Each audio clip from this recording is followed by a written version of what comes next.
I'm Donny Dunn. Let's go.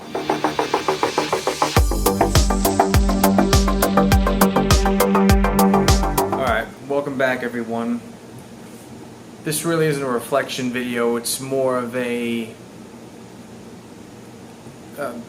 insight into my backstory. So you just don't wake up one day, well I guess in the case of me, I did, and say, hey, enough is enough.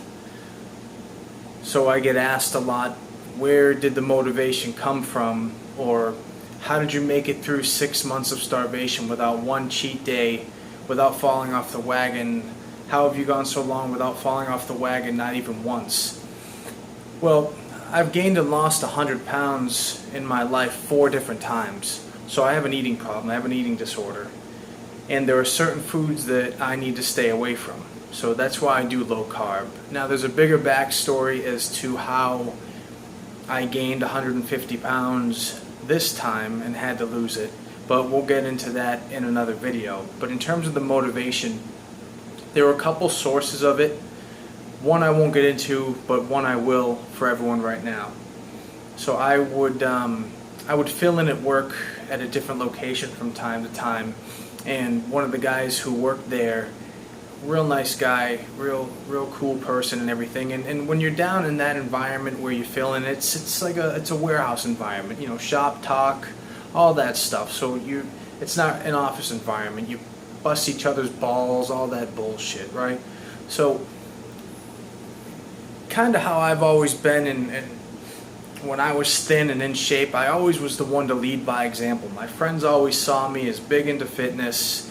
They always saw how good a shape I was, and really I didn't have anybody higher up on that food chain to give me advice or to give me feedback and everything. It was always me, and then my friends would either come along to the gym or they wouldn't.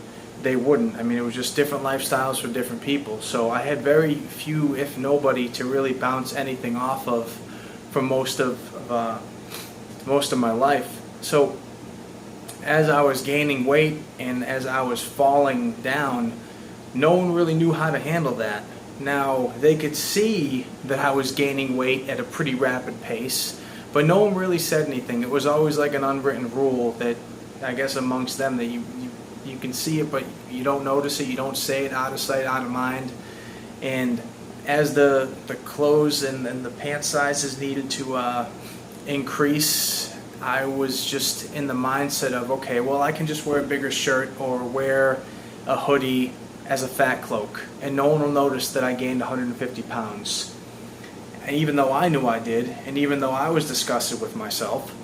So I was working down at that other location, and just through busting balls, I mean, I was asked how much I weighed. I was 330, 340 at the time. I said 240. The guy knew I was full of shit, and I knew I was full of shit. And he's like, no way, maybe in your leg. Right, totally innocent, not being a dick about it. Like I said, he's a real nice guy, get along great. But no one had ever said that to me when I was fat, when I had gained all the weight back. No one ever gave me that kind of feedback and made me really look at myself and say, wow, I really can't hide this anymore.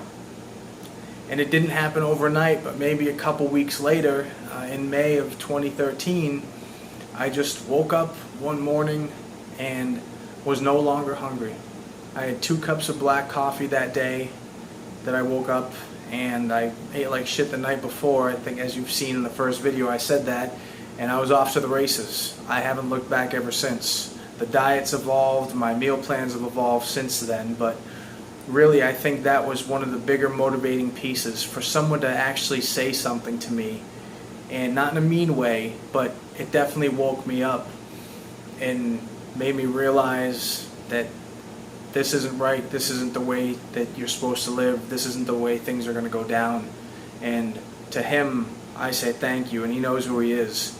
But that really was one of the biggest contributing factors, I think, to me turning it around and me just going non-stop to get back and to wake up and realize that how I was living was not living. Thanks for watching.